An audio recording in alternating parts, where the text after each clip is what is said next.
Good evening, hello and welcome. You're watching CNN News 18. This is Nation at 5 with me, Poonam Borde. There's lots lined up for you on this edition, but let's get you started with the latest provocation that's coming to the fore from Pakistan.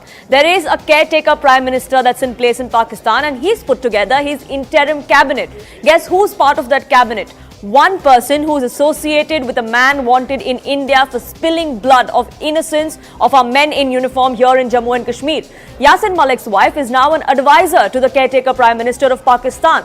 Caretaker Pakistani Prime Minister appointing Mushal Malik as an advisor for human rights. Interesting hypocrisy there as far as Pakistan is concerned. Another provocation coming to the fore from that terror state. Listen in to some reactions that are pouring in because politicians here in Jammu and Kashmir in India are still mincing their words, in fact, as far as taking on Pakistan is concerned. Care taker सरकार है, उन्होंने यासिन मलिक की पत्नी को एक जगह दी है, वहां पे उनको एडवाइजर बनाया है। तो कहीं ऐसा नहीं लगता आपको कि पाकिस्तान कहीं ना कहीं टेरर कॉन्विक्ट को सिंपैथी दिखाने के लिए उन्होंने कदम उठाया? मुझे अपने यहाँ मुल्क की बात बताओ, हमारे मुल्क के अंदर क्या हो रहा है? मुझे बताइए कि हमारे मुल्क के अंदर पाकिस्तान में क्या, पाकिस्तान में जियाउल हक आया, उसने भी बेड़ा गर्क किया था पाकिस्तान का, तब से ही पाकिस्तान का बेड़ा गर्क हो गया। जो पाकिस्तान में मिलिटेंसी, बंदूक, बाकी चीजें आई, वो जियाउल हक के टाइम से आई, तब तक पाकिस्तान भी ठीक चल रहा था। हमारे यहाँ क्या हो रहा है? मुझे ये बताइए कि यहाँ किसको कहाँ जाए इंसाफ के लिए? यहाँ एक जम्मू कश्मीर के लोगों को ये ख्याल था कि पार्लियामेंट एक इंस्टीट्यूशन है, उससे हमें इंसाफ मिलेगा, उसमें तो बेड़ा गर्क हो गया। तो आप पाकिस्तान की बात क्यों कर रहे हैं? अपने यहाँ के मुल्क की बात कर लीजिए ना। यहाँ हम क्या कर रहे हैं? बाकी जितने भी इंस्टीट्यूशन हमारे खत्म हो गए हैं, including election commission of India. भैया, पाकिस्तान का मामला है, पाकिस्तान जो करना चाहे उसके लिए मुझे क्या कहना है? वो हम जो मुल्कों की बात है हम तो गुजारिश करते हैं, वो अपन की बात है, उसके बगैर तो कुछ बनेगा नहीं।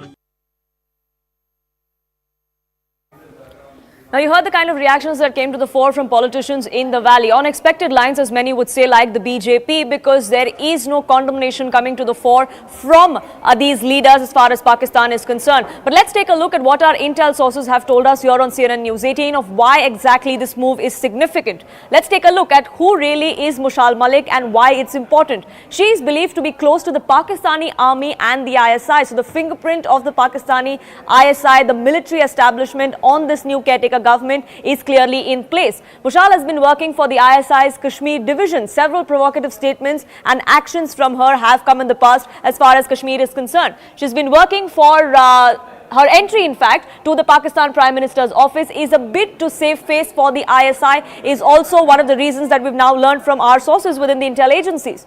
The ISI is under threat of non-performance, which is why they now want to mount pressure, ret up the Kashmir rhetoric once again. That is something that they go back to. That is the only thing that Pakistan digs out of its dirty tricks department every single time it feels cornered.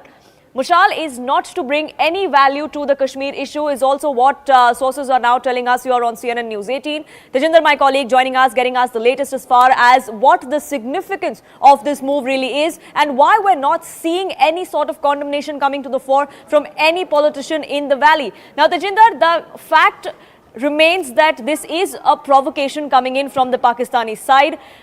Interesting comments coming to the fore from Mehbooba Mufti and Farooq Abdullah. What about complete at that from Mehbooba Mufti taking the issue towards India and asking us questions about us, but not one word about how this is important in this whole scheme of things?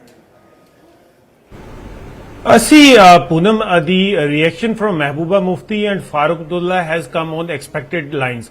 If you remember when Mushal Malik got married to Yasin Malik, Umar Abdullah had recently taken over as the Chief Minister. The marriage took place on the 22nd of Feb 2009, and at that time Umar Abdullah was the Chief Minister, and Farooq Abdullah at that time when his party was ruling here in Jammu and Kashmir, he had raised some doubts about this this marriage, saying that he smells something fishy. This was his statement at that point in time. So Farukdullah is known for changing his statements. But now that Mushal Hussain Malik, wife of Yasin Malik, has been made a special advisor to Pakistani Prime Minister, interim Prime Minister on human rights, you see, Yasin Malik is the one who the world knows is the terrorist who is involved in starting the genocide of Kashmiri Pandits. He is the one who himself on record says that he killed 4 IEF persons in cold-blooded murder. He is the one who raped several Kashmiri Hindus in Kashmir when this armed terrorism started. He is the one who went to Pakistan to take up arms training, came back to India and started this armed insurgency in Jammu and Kashmir, which is responsible for not only the murder of Kashmiri Hindus, security force personnel, but hundreds and thousands of Kashmiri Muslims as well. Yes. So a person who is responsible for killing so many Absolutely, individuals, that's where so the many hypocrisy lies innocent in. The man who's responsible and wanted for spilling blood, his wife is now an advisor on human rights to Pakistan. Do stay on with me. Former Deputy Chief Minister of Jammu and Kashmir, Nirmal Singh, now joining us here on this broadcast. So thank you so much for speaking with us here on CNN News 18. How do you look at this latest provocation coming to the fore from Pakistan? Look here, Pakistan is actual of doing this because Pakistan is surviving under sentiment of India hatredness. So they try everything which provokes India, and this is the latest provocation that a person who was responsible for killing number of people, especially our Air Force officers, and who is being tried by the Indian courts, and now he is behind jail. His wife has been made as the minister. Though she's from Pakistan and she's a Pakistan citizen, that's all right. But by doing this, this Pakistan is just trying to show India that I don't care and I'm against you, I'm your enemy. And I'll do everything which damages you, which damages the sentiments of people of India. That's the basic thing. And they are jihadis and they always do things which ultimately again are against this human rights, and she has been made as the Minister of Human Rights. Yes, Minister. now Nirmal Singh, sorry to interrupt you there, Mr. Singh, but I want to ask you now. Actions like these, decisions like these by Pakistan are on expected lines. But what about reactions coming to the fore from Mehbooba Mufti? Her sister has identified Yasin Malik as one of her kidnappers, and yet we have Mehbooba Mufti come out and say that let's look at our country, why talk about Pakistan? Mehbooba Mufti is also following the same line. It's the Mehbooba Mufti who says that you must talk to Pakistan. Whom we have to talk to? People like this, who are glorifying the killers of our innocent people, our army personnel, our Air Force people who are responsible for founding this terrorist organization, they came left. So these people, they are desperate, but nobody is listening to them. Even every Kashmiri is not listening to them because they are desperate because they have lost their agenda. And now they are trying to revise their agenda, which is based on anti-Indian hatredness. Yes. So that's the tragedy of Kashmir, I would say. Absolutely, and the Kashmir rhetoric coming in from Pakistan is on expected lines as usual. When cornered, Pakistan rakes up Kashmir once again. They've done it in the past, they'll keep doing it in the future. They just can't learn from their mistakes, despite several messages, strong ones at that, coming in from India. But Nirmal Singh, thank you so much for speaking with us here on CNN News 18. Let's now put this in context of who really is Mushal Malik and why this is a provocation as far as her appointment, to the Prime Minister's office in Pakistan is concerned. This comes at a time when Jammu and Kashmir is witnessing a new era of peace, like the government has been saying, 5 years after the abrogation of Article 370. Mushal Malik's husband, Yasin Malik, has been convicted of terror charges in India. He is currently in jail in a terror funding case. He was arrested in 2019. The message to India is that Pakistan will continue to support terrorism. That is what Pakistan is saying and is not shying away from saying that they will not act against terror groups or those who are funding, abetting terror. The message is messages also to separatists here in India that any anti-India activity that they indulge in will be rewarded. That's the kind of message that they're trying to send to people in Jammu and Kashmir that they believe are their proxies. This also comes days after Jammu and Kashmir began probe of Justice Neelkant Ganju's murder case. Remember, that murder was believed to be the trigger of what sparked genocide in Jammu and Kashmir. Days after that case has been reopened, we see this provocation coming to the fore from Pakistani side. This, of course, is a caretaker government. Mushal Malik is part of the caretaker of the interim cabinet and not the Pakistani government as a whole. Nonetheless, it is a provocation that has come to the fore from Pakistan, and India is going to be not taking this lightly. Tejinder, my colleague, continues to be with us here on this broadcast, getting us more perspective on this. And Tejinder, like I asked Nirmal Singh as well, Mehbooba Mufti's sister has identified Yasin Malik as one of her kidnappers, and yet we have no strong words coming in from Mehbooba Mufti. Are her political compulsions here in Jammu and Kashmir far higher than her perhaps allegiance to a family itself? See, not only Rubia Saeed, but also the wife of the Air Force officer who was killed by Yasin Malik has identified Yasin Malik. Rubia Saeed, in the last hearing when she appeared in a special NIA court here, special TADA court here in Jammu, she identified Yasin Malik as one of her kidnappers. But you see, the irony is that people like Mehbooba Mufti, she refused to speak a single word against Yasin Malik. If you remember, when Yasin Malik was convicted by a special court in Delhi, it was the Kashmir-based politicians, especially Mehbooba Mufti, who had spoken in favor of Yasin Malik. So it is the irony that on one hand, her sister is identifying Yasin Malik as one of the person who kidnapped her. On the other hand, Mehbooba Mufti is tight-lipped. She's towing the line which she thinks would benefit her in the upcoming elections in Kashmir. But you see, contrary to her belief, the situation in Kashmir has changed. We witnessed this on 15th of August when we saw hundreds and thousands of Kashmiris queuing up outside the Bakshi Stadium to participate in the Independence Day celebration. This was also a snub to Mehbooba Mufti. If you remember, when Article 370 was revoked, at that point in time, Mehbooba Mufti had said that there would be not a single Kashmiri who would shoulder tricolor if Article 370 was revoked. But yesterday, when Independence Day was celebrated, hundreds and thousands of Kashmiri gave an answer to Mehbooba. So it seems that it is the right time that Mehbooba Mufti should change her politics of separation, wherein she is towing a line which is contrary to what the people of Jammu and Kashmir want. But you see, having now selected Mushal Malik as a special representative by the interim government of Pakistan, Pakistan is clearly giving a message to India that while in order to show the global community that it wants good relations with India, but the reality is that somebody who is responsible for carrying out genocides in Kashmir, for killing hundreds and thousands of Kashmiri Hindus,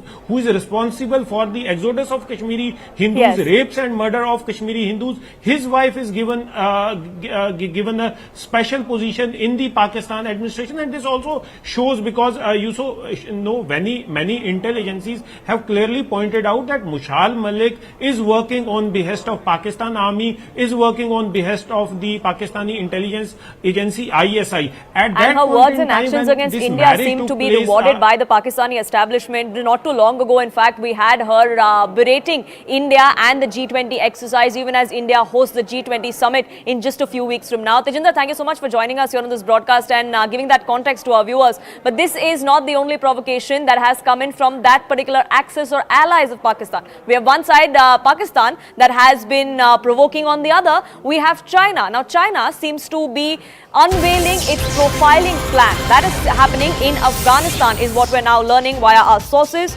News18 has now learned that Chinese telecom giant Huawei has got sanction from the Afghanistan government to install CCTV cameras across provinces, and that has now led to concerns that Beijing is advancing towards profiling Afghans to increase its influence in the country. The rationale that China has given is, of course, to identify terrorists, but that's defense that not many are ready to buy. Let's take you through some of the details of what China is really trying to do. Let's get you details of what the Talibani government source has now told CNN News 18 as far as this entire game plan of Beijing is concerned.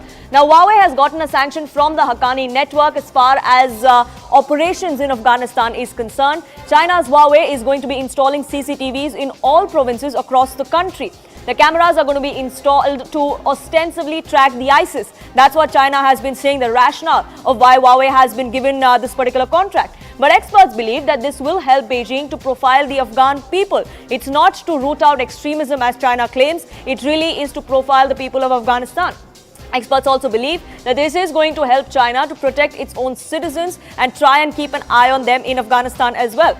Experts then go on to say that Chinese plan as far as monitoring the situation in Afghanistan is concerned is now only coming out in the open. Remember, Huawei is a company that has been facing the wrath of many countries globally as far as its surveillance tactics are concerned, which is why this is now raising eyebrows. Abhishek Jha, my colleague, joining us, getting us more details of this latest game plan of Beijing is concerned. Abhishek, it's interesting, not surprising as many would say, of why China is trying to put CCTV cameras across Afghanistan, and it's doing so via Huawei, a company that is notorious as far as surveillance is concerned. Of course, while we have seen that ever since Taliban regime has taken over the Kabul and Chinese interest, China has been investing heavily in coordination with the Taliban regime and the mullahs to have more access to the natural resources and the minerals and all the facilities, infrastructural facilities that China can use for its advantage and furthering its own economic and trade interest in that region. Now, while China would invest and its workers, engineers and its officials would be traveling to Afghanistan in various locations and sensitive locations as well, it wants to have a protection to their own citizens. Also, recently we have seen how the Chinese interests or Chinese nationals have been targeted in Balochistan, in Pakistan area, along the border corridor. So to prevent that, to preempt any such event happening in Afghanistan, China wants to have a foolproof security setup, and this CCTV camera that is to be installed across Afghanistan could be a part of that larger scheme. Also, it would help the Afghan Taliban to have an eye, a check on the people who are not happy with their regime and who have been part of and who still insist on having that democratic setup, and they talk about liberal society or women empowerment or anything that Taliban seems unfit or non in compliance with the Taliban's regime or the law of Sharia or whatever they have been practicing in Afghanistan. So this CCTV network that is to be laid out across Afghanistan will help both China and the Taliban regime in solidifying their own interests by ruling with an iron fist for the Taliban regime and furthering the economic interest while protecting its own people to the Chinese government. Right, Abhishek, do stay on with me because let's try and decode why exactly China is trying to do this. What is at stake for Beijing? There are multiple levels of why China is wanting to do this. And let's take a look at what really the significance of this entire move by China via Huawei is. One biggest thing is that, of course, of crackdown on militancy. There we're seeing that China wants Kabul to actually put an end or try and get into action as far as the East Turkestan Islamic movement is concerned. That is one of the reasons why they're doing this. The ETIM allegedly has links with outfits like Al-Qaeda and ISIS, which is why China really wants to get a grip on that situation there in Afghanistan. Now, the Taliban claims that the activists and their guests have been there. The aim is to extend its Belt and Road initiative to Afghanistan as well. The developmental projects that China is undertaking in Afghanistan is also of concern. China's aim is to extend its Belt and Road initiative as far as the country of Afghanistan and several of its provinces concerned, which is where this monitoring is going to be extremely crucial. The project is going to be seeing construction of railways and bridges as well across Afghanistan as part of the CPEC project. China is concerned that Afghanistan is harboring separatists and their developmental works could come under radar of these separatists, which is why they also want this monitoring and the surveillance to take place. The China-Pakistan Economic Corridor, which is CPEC, is extended to Afghanistan, like I just pointed out, which is why it is very, very important for China to keep tabs on what is happening, especially given the state of the economy as far as several of its companies are concerned. As far as the CPEC project goes, China aims to connect the Gwadar port with the Xinjiang province, and which is why they want to keep tabs to ensure that nothing goes awry as far as that plan goes. India has, remember, been objecting to the CPEC project. It transverses through POK. India is not part of the CPEC project, which is why India has objections that Pakistan-occupied Kashmir is part of this entire project. So there's a lot at stake as far as China is concerned, which is why they've now resorted to this kind of surveillance methods via Huawei. Abhishek, my colleague, continues to be with us. Now, Abhishek, we're given to understand that the deal has been struck between the Haqqani network and Beijing. How has India so far reacted on this? Have you heard anything from your sources within the MEA? So far, there has not been any direct reaction, but we know that India has not been directly engaging with the Afghan regime. There is a technical team of Ministry of Foreign External Affairs that lives in Afghanistan and coordinates with the Taliban regime about the humanitarian way it works and assistance and development assistance that India has been providing to the Afghan people. The security of Indian officials have been of paramount interest, but Chinese intervention and whether it will also impact the Indian security apparatus or their officials present in Afghanistan is something that India has always, has been concerned about. So far, with the latest news that is coming in, that China is going to have CCTV across Afghanistan and the deal has been signed, we are still awaiting some official confirmation and official know-how as to what kind of project it will be, how many CCTV will be, where all the positioning of these CCTV will be across Afghanistan, and probably then the official responses from MEA or the other governments can come regarding this CCTV project by the Chinese government in Afghanistan. Right, Abhishek, thank you so much for getting us the latest on that and putting that in perspective for us. We're shifting focus now to some more breaking news that's now coming in, and this is another flashpoint between the Delhi government and the Lieutenant Governor. We're now learning that the Delhi LG has written to the Chief Minister Arvind Kejriwal. This is in the aftermath of the flooding that we saw in the national capital. The letter lists several reasons of why flooding took place, and the LG has now blamed the Chief Minister and the Aam Aadmi Party government as far as the flooding is concerned. This is a 13-page letter that CNN News 18 has accessed, which lists out the reasons that have been attributed for the floods. Also, the rationale that came to the fore from the state government so far, a rationale that the Lieutenant Governor is not ready to buy. Let me take you through the letter that CNN News 18 has now accessed, the letter that has now been written by the Delhi LG to the Chief Minister Arvind Kejriwal. This is the 13-page letter that we have accessed. Let's now get you details of what exactly the Delhi LG is going on to say. Remember, the reasons that the Delhi government had cited was one of the biggest reasons was that Haryana was releasing water from the Hatnikund barrage, which was leading to flooding in the national capital. That's one of the things that the Delhi LG also speaks of, the discharge from water of the Hatnikund barrage. Unplanned urbanization, construction and obstruction in the Yamuna floodplain. That is something that Delhi LG says is the reason why there was massive flooding that we saw, even if it rained for a few hours here in the national capital. Non-opening of a few gates of the ITO barrage was one of the reasons why the Delhi government, the Delhi LG says the Delhi government is responsible of why flooding was witnessed here. There was lack of preparedness on part of the state government, and there was absence of adequate drainage infrastructure. All of this is under the purview of the state government is what the Delhi LG says, which is why he is now short of this 13-page letter to the Aam Aadmi Party government, listing these reasons, seeking an explanation of why these things were not taken into account and why the people of Delhi were made to suffer when we saw rains here in the national capital and flooding that took place just a few days ago. Rupashri, my colleague, joining us, getting us the latest as far as this flashpoint, a new one at that has come to the fore from the Delhi LG, between the Delhi LG and the Aam Aadmi Party government. Rupashri, have we had any response from the Aam Aadmi Party government or anyone from within the party over this letter? Well, not yet, but as you were pointing out, the Delhi Lieutenant Governor has clearly said, and the rationale he is giving is that in 2019 actually, the discharge from the Hatnikund barrage was more than 8 lakh cusecs of water. And at that point, the danger mark was reached at 206 meters above at the old railway bridge in Delhi. However, this year, the discharge from the Hatnikund barrage was about 3.5 lakh cusecs, and yet it crossed the danger mark and has reached the 208 mark in Delhi, and Yamuna still continues to flow above the danger mark. So he has given many reasons in his letter why this has happened, and the letter itself says that his rationale is based on his consultation with various experts and subject domain experts who have analyzed the situation and given the report. So one of the important reasons he states, of course, is that in the 22 kilometers between Wazirabad and Okhla, there are at least 18 major obstructions, which actually, contributed to the accumulation of water.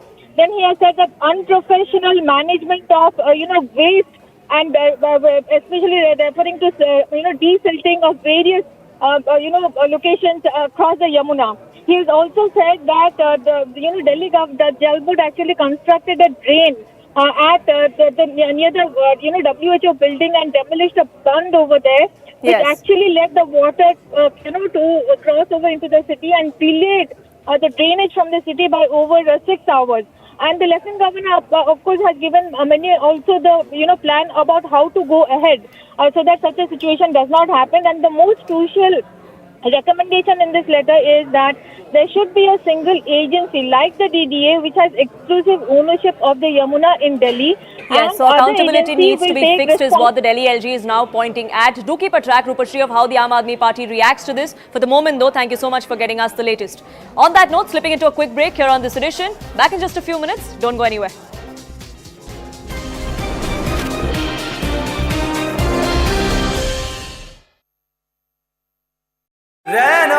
Terrorist activities and fomenting terrorism on Indian soil has the blessings even of the caretaker PMO. The Prime Minister's office has these blessings and they are all in cahoots. So non-state actors, that entire aspect itself gets demolished with the appointment of Mrs. Malik as part of the special team of the caretaker Prime Minister. All these appointments are done by the military deep state. Technically now until February, till there are elections in Pakistan, it's the military deep state and the military establishment that is quasi running affairs in Pakistan. And if these are their priorities, one only knows what their intent is and what their intentions are. So this is also a message to the Indian polity that there cannot be any talking peace with Pakistan. Right, and Anand, if we specifically talk about an association with the ISI, this essentially is also being looked at as Pakistan Prime Minister's office bid to save ISI from being irrelevant or completely non-performing. How does one associate these two aspects when it is about the appointment of Mushal Malik? Well, the ISI has had a string of failures. First up, they had no clue that 370 is being abrogated and they couldn't do anything. Over the last 4 years, whatever they have tried has failed. They are losing any kind of support on ground because that narrative has failed. So much so in Pak-occupied Jammu and Kashmir, all the way up to Baltistan and Gilgit, all those regions, there are people who are turning around and saying, we are better off with India, we don't want you anymore. And the atrocities, the entire coinage of ye jo dehshatgardi hai, iske piche vardi hai, has been coined in POJK itself, and it's aimed at the Pakistan military establishment. So it's a slew of setbacks for the ISI to the level to which that the Arab nations, the Islamic nations, and the erstwhile ally America, they have all turned their backs and saying this is all a dead thing and you have been proven ineffective. So for the ISI, this is very bad PR. So this is one last desperate attempt to try and get some currency. They are hoping that Mushal Malik could go there and perhaps raise some funds for them for their so-called jihad, and also raise funds from nations who may find certain empathy, or she may be able to evoke certain amount of empathy or sympathy from them. But again, the Indian side or the intel sources here believe it's a lost cause. It's not going to put any more on that. They have actually stamped their approval on all terrorism that has been fomented on Indian soil having state backing. This move itself shows that Pakistan's activity on Indian soil is state backed. There is no concept of non-state actors at all. Absolutely. Thank you so much for that, Anand, and explaining that point beautifully when it is about the appointment of Mushal Malik as far as the caretaker cabinet in Pakistan is concerned. We have our eyes on the story. The India Association, however, right now is not getting much response. We did try to actually pose that question to Mehbooba Mufti, but she's decided to stick to what concerns the country and not what is happening in Pakistan. We leave it at that. We're slipping into a very, very short break. We're coming right back with lots more that's happening on CNN News 18. The CNN News 18 exclusive. Now we are learning that Mushal Malik's entry to Pakistan PMO is just to give a face saving to ISI. And this is as per sources. We are given to understand that Mushal Malik has been very closely working with the top brass of the Pakistani army and also the ISI. I have my colleague Anand Narasimhan to offer more perspective on this big piece of breaking news that we have on the broadcast. But before we go to him, let's actually offer more inputs on what we are learning through this exclusive news break. Now, we are given to understand that Mushal Malik was working for the Kashmir division of the ISI very, very closely. Remember, Yasin Malik has been detained. He has been sentenced to life imprisonment in a terror funding case in Kashmir. We are also given to understand that Mushal Malik in fact stays in Islamabad, and this she does in an ISI safe house, and this has been on for a very, very long time, and she's staying there with her young daughter, who has spoken against the Pakistan occupied Kashmir Assembly, against India.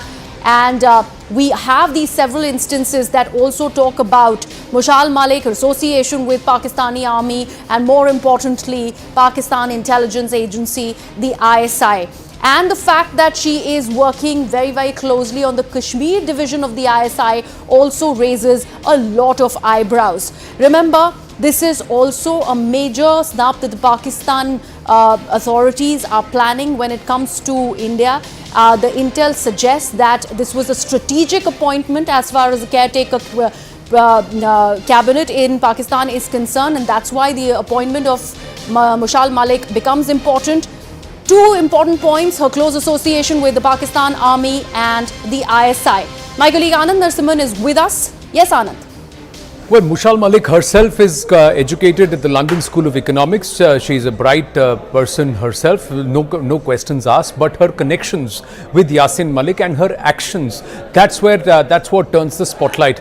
If the JKLF has rushed to issue a statement against Mushal saying that she's got nothing to do with Yasin Malik, then we should know that she's got everything to do with him.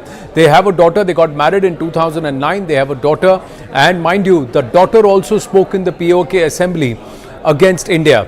So this is a narrative that's being pushed, as our group editor security Manoj Gupta is getting us the details. This is one last desperate bid by the ISI to try and steer the narrative and to try and rake up this entire Kashmir issue once again. A dead horse which they're trying to flog again and again and again, and this is a desperate measure. What are they trying to do ahead of the G20 summit in India, and more importantly the UNGA in September? They are trying to give Mushal Malik an official position under human rights to go and talk and raise this issue.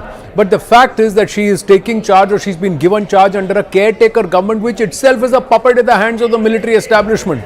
So clearly it's a military driven narrative or a deep state driven narrative, an ISI driven narrative, and at a time when churches are being attacked in Faisalabad and temples are being destroyed in Karachi. So what human rights is she going to stand up for and talk about? So you can only, people who live in glass houses cannot throw stones at others at all. In this case, Pakistan has such a sorry record, one wonders what Mrs. Malik is going to defend. The other fact is that her own husband, she's not said a single word against him.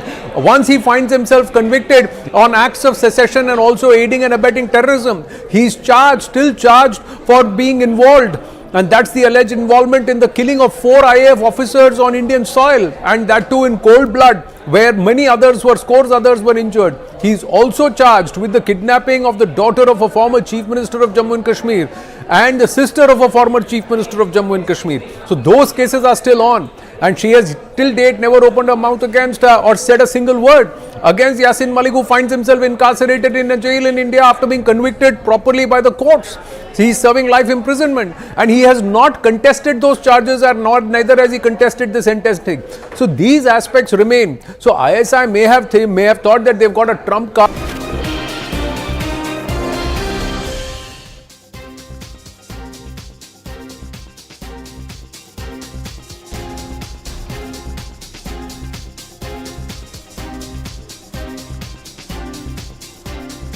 Welcome back. You're watching CNN News 18. This is Nation at 5, and we are on the cusp of history. In 5 days from now, India is going to attempt soft landing on the lunar surface. This is going to happen on the south side of the moon, something that hasn't been attempted at all before. We might see Russia do it a few days before us, but the window for Russia's Luna 25 is still not fixed. India could very well be the first country that lands on the south side of the lunar surface, the dark side as it's called. There have been several maneuvers that have taken place as far as the Chandrayaan 3 mission goes, all of them successful so far. One such maneuver was conducted by ISRO just a short while ago. That is the deboosting maneuver. Let's take a look at what exactly this maneuver means. The deboosting maneuver talks about how the lander and the orbit, the lander and the rover are now much closer to the moon. So what is going to happen now is that they are in 30 kilometers by 100 kilometers orbit as far as the moon is concerned, which is only going to help the lander, which is Vikram, along with rover Pragyan, to attempt that soft landing on 23rd of August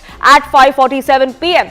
What this deboosting maneuver has ensured is that the pace of Vikram, the lander, has now been reduced so that it eventually can turn its position from being horizontal to become vertical and then actually land on the surface of the moon. Remember, the landing is very crucial because this is where Chandrayaan 2 failed a few years ago. We've learned from those mistakes, which is why this deboosting procedure was undertaken by ISRO. There is another deboosting maneuver that is going to take place on the 20th of August in 2 days from now, 3 days before we attempt that soft landing on the south side of the moon. It is a great achievement for ISRO. A billion hopes are riding on Vikram and Pragyan, the rover. India is praying for triumph. Listen in to some reactions that are coming in as well. Hello and welcome to this special broadcast. India is counting down to that big historic moment as far as space research is concerned. And to discuss that, to share their joy, Space and Technology Minister Dr. Jitendra Singh here with us. Sir, India is excited. We're all counting down to that moment when we touch down the south pole of moon. But you must have been speaking to our scientists in ISRO. How's the Josh? No, absolutely. And as you rightly said, India is excited. But what is, I think, the best part of it and what is peculiar about this mission is that while India, of course, for obvious reasons, every Indian feels proud and also is taking it as something which is going to enhance his prestige and esteem. But the matter of fact is that actually the entire world is now looking up to Chandrayaan and they have a lot of expectations. So there's a lot of enthusiasm, a lot of inquisitiveness, a lot of curiosity, because this Chandrayaan series is known to get home inputs which are quite exclusive, which have not been obtained by the earlier missions, and that has been the record even with the Chandrayaan 1, which discovered the evidence of the presence of water molecules through spectrometry, which was something new even for the American scientists, even though they had already landed a human being on the surface of the moon way back in 1969. So this time, as you rightly said, the location of this landing is absolutely virgin. It's toward the South Pole. Most of the earlier missions have landed close to the equator.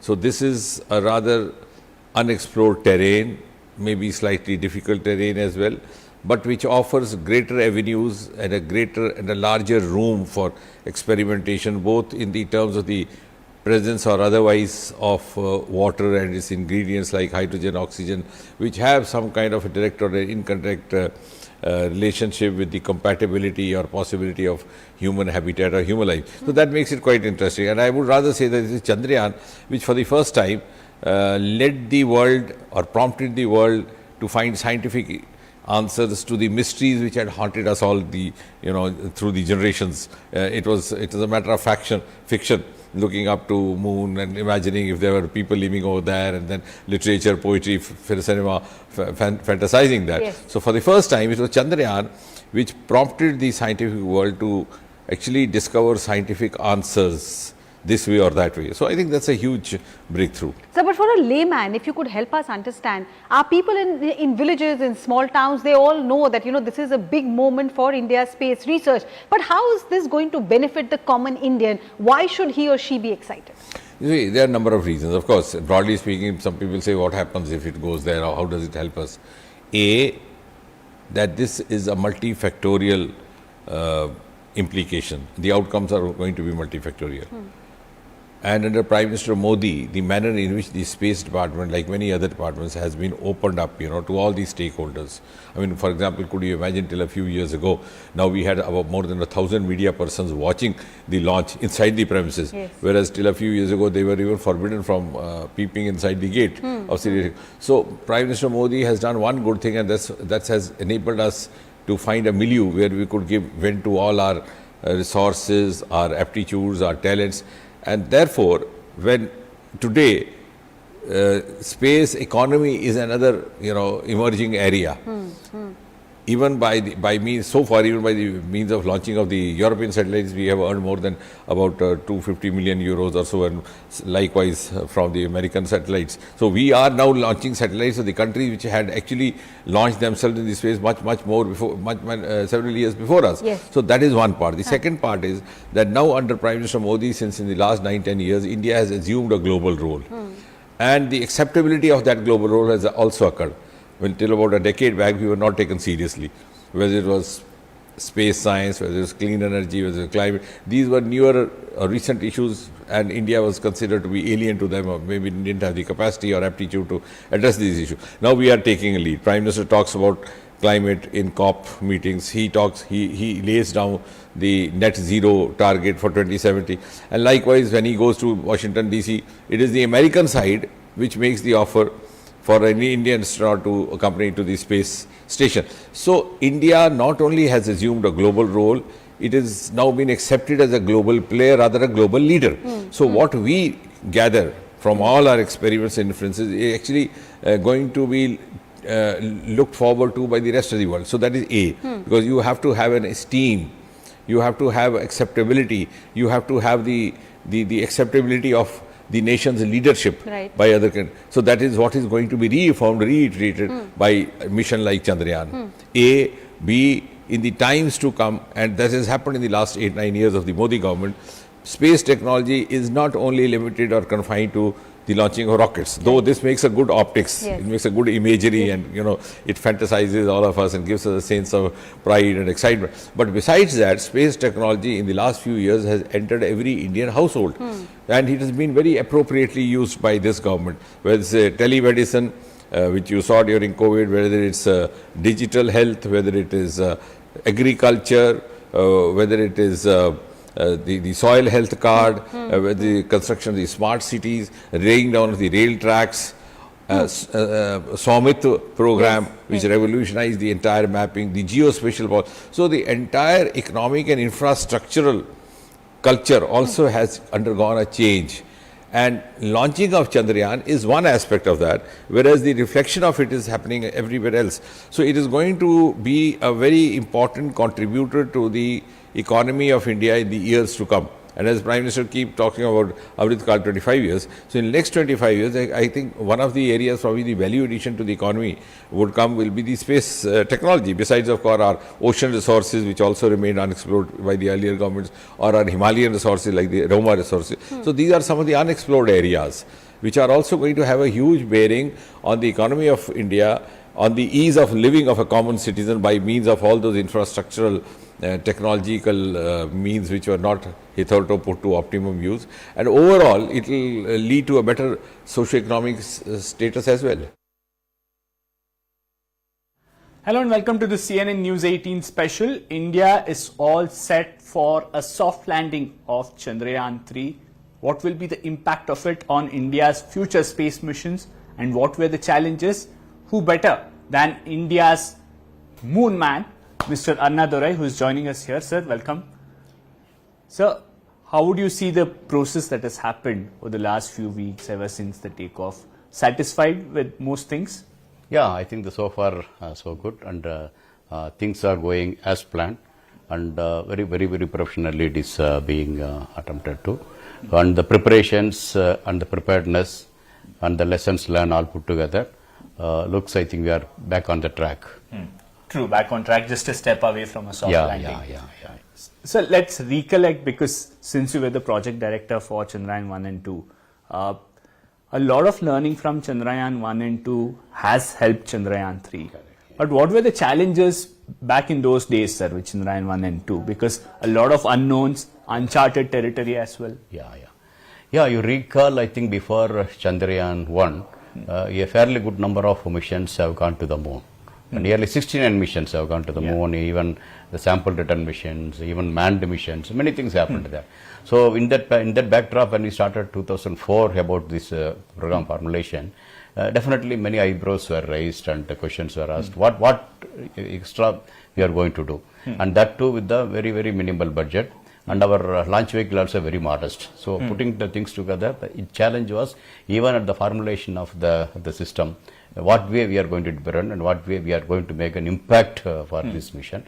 Many things were questioned, but accordingly we have taken care and ensured that even with the modest PSLV, we could succeed at the first attempt, especially the lunar polar orbit. That is not, people have not done, leave alone landing. Yes. Okay, even orbiting around the moon in the polar orbit, not many people attempted and we have done it. But that gave a lot more opportunities for us because by the time over the 40 years where the initial missions of moon to the actually our missions have gone, a good number of instrumentation for remote sensing point of view are in a place.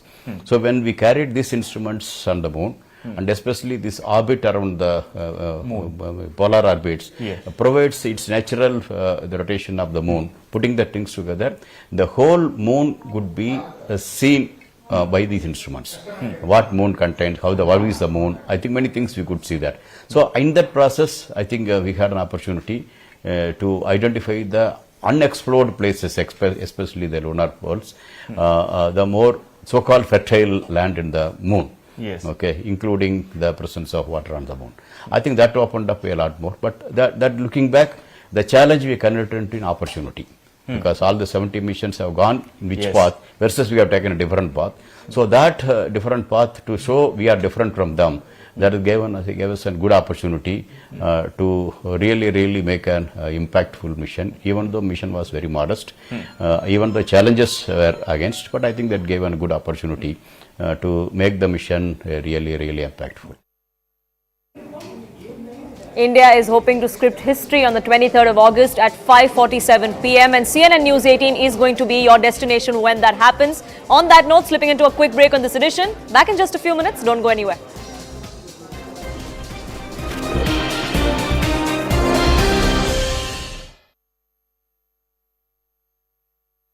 Brought to you by Just boomerang. As far as the Indian sources are concerned, India says that Kashmir is a dead issue. The G20 in Srinagar and 4 years later, after the abrogation of 370, as Jammu and Kashmir is fast on the path of even having assembly level elections there as a union territory very soon in the next year or so, then we know how far we have progressed as far as Jammu and Kashmir is concerned.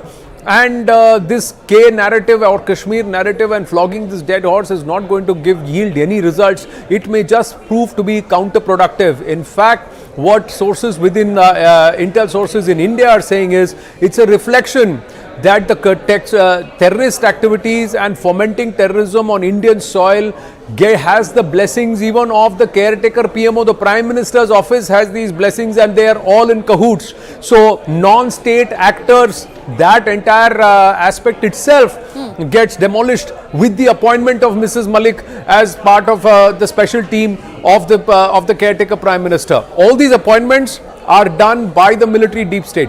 Technically now until February, till there are elections in Pakistan, it's the military deep state and the military establishment that is quasi-running affairs in Pakistan. And if these are their priorities, one only knows what their intent is and what their intentions are. So this is also a message to the Indian polity that there cannot be any talking peace with Pakistan. Right, and Anand, if we specifically talk about an association with the ISI, this essentially is also being looked at as Pakistan Prime Minister's office bid to save ISI from being irrelevant or completely non-performing. How does one associate these two aspects when it is about the appointment of Mushal Malik? Well, the ISI has had a string of failures. First up, they had no clue that 370 is being abrogated and they couldn't do anything. Over the last 4 years, whatever they have tried has failed. They are losing any kind of support on ground because that narrative has failed. So much so in Pak-occupied Jammu and Kashmir, all the way up to Baltistan and Gilgit, all those regions, there are people who are turning around and saying, we are better off with India, we don't want you anymore.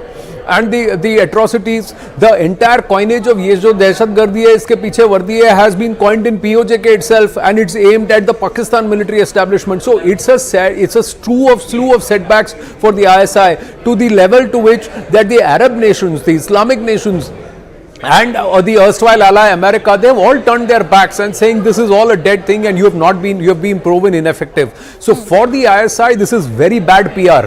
So this is one last desperate attempt to try and get some currency. They are hoping that Mushal Malik could go there and perhaps raise some funds for them for their so-called jihad, and also raise funds from nations who may find certain empathy, or she may be able to evoke certain amount of empathy or sympathy from them. But again, the Indian side or the intel sources here believe it's a lost cause. It's not going to put any more on that. They have actually stamped their approval on all terrorism that has been fomented on Indian soil having state backing. This move itself shows that Pakistan's activity on Indian soil is state backed. There is no concept of non-state actors at all.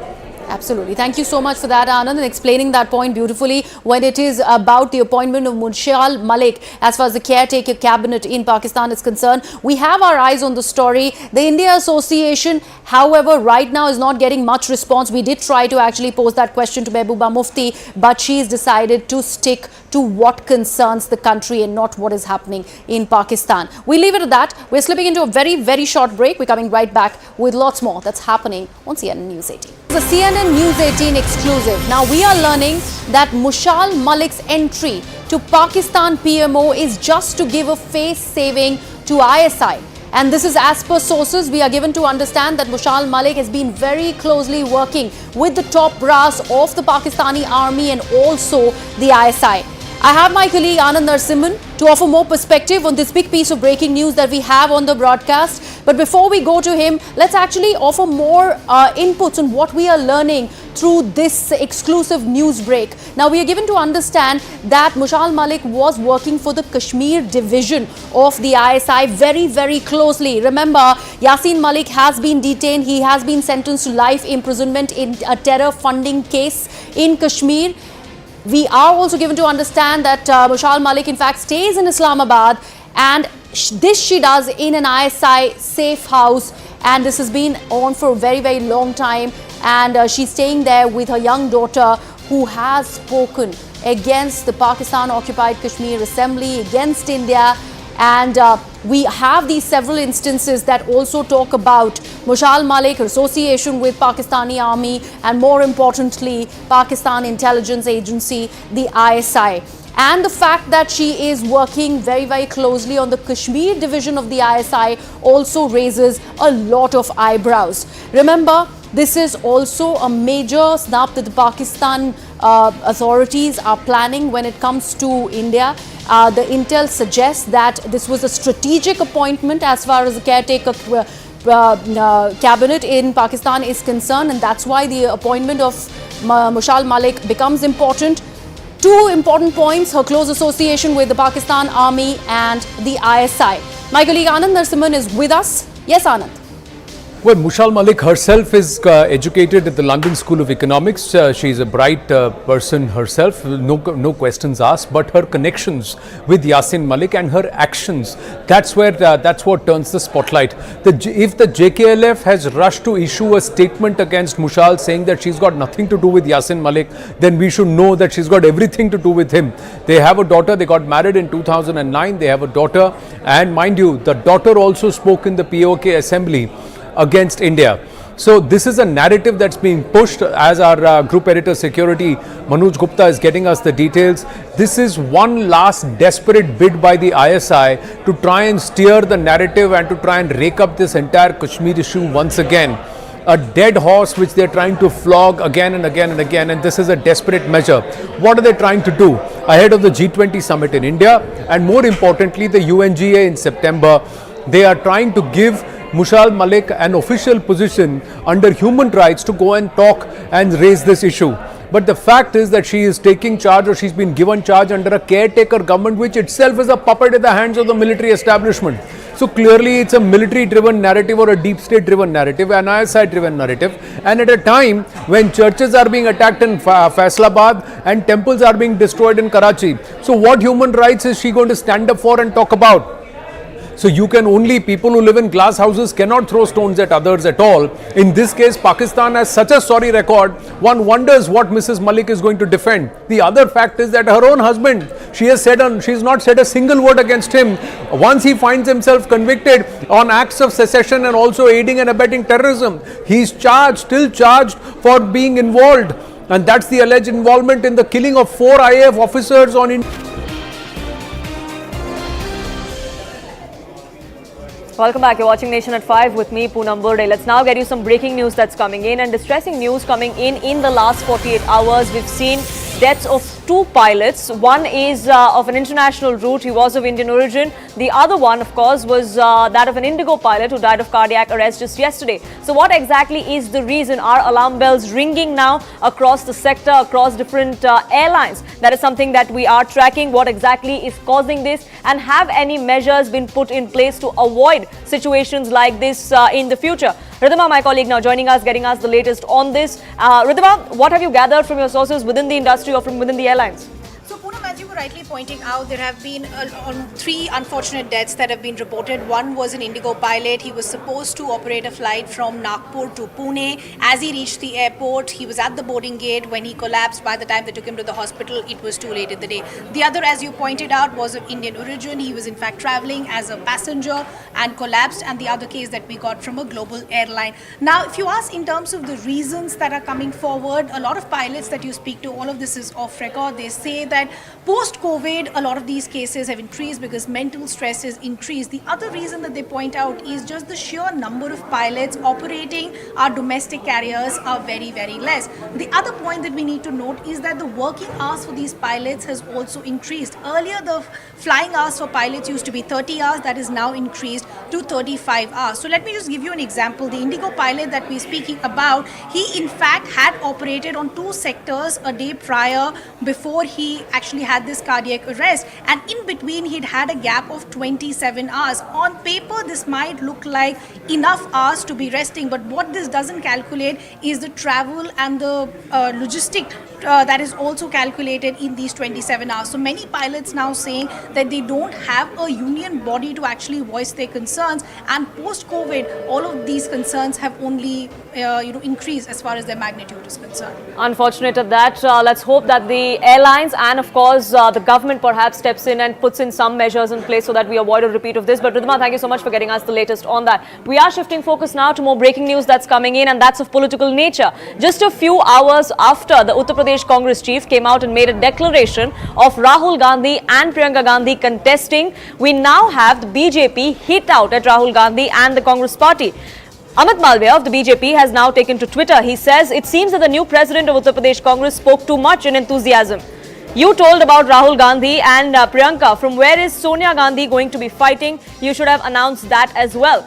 This is what Amit Malviya of the BJP has now come out and tweeted. He's taken a jibe at the Congress party. Remember, all of this started off with a comment that came to the fore from the newly appointed UP Congress chief. Whether the party comes out and backs this, whether we've heard anything from either Rahul Gandhi or Priyanka Gandhi's office, we'll have to look out for that. Pallavi, my colleague, now joining us, getting us more details. Pallavi, the political war of words over this only escalating, but have you heard anything from either Priyanka or Rahul's office about them contesting 2024, and from where? Well, no decision has been taken is what we are still being told. As far as Priyanka Gandhi Vadra is concerned, they're very categorically saying a decision here has yet to be finalized on whether she's going to be contesting the Lok Sabha election and which is the constituency she is going to be choosing. As far as Rahul Gandhi is concerned, his office has always maintained and he himself has maintained that his link with Amethi will not be over the fact that he lost the last Lok Sabha elections. So that suggestion has always come in that he's going to be contesting both from Amethi as well as from Wayanad even in 2024. Right, so it'll be interesting to see how from within the Congress, reactions pour in, but the BJP already building up their case against the Gandhi family, the first family of the Congress party. For the moment, Pallavi, thank you so much for getting us the latest on that. The political fight they're brewing as far as the 2024 battle is concerned. It'll be interesting to see if Priyanka Gandhi does actually contest. Remember, chorus has been growing from across quarters of her contesting the next election. From which state it is, from which constituency it is, if at all she decides to contest, all of that remains to be seen. Rahul Gandhi, remember, had lost in Amethi to Smriti Irani, went to Wayanad, won that seat. He was suspended. His parliamentary seat was gone. Now it's back. Whether he contests from Wayanad again or goes back to Amethi or contests from both those seats like he did in 2019, that is something that we will keep an eye out for. Politics is heating up. 2024 battle is not far away. The opposition bloc is already formulating its strategy, but the BJP too is confident that this is their election. The Prime Minister himself going on to say the next Independence Day speech is going to be by him from Red Fort. We'll keep an eye out on all those political developments for you here on CNN News 18. But with that, it's a wrap from my side.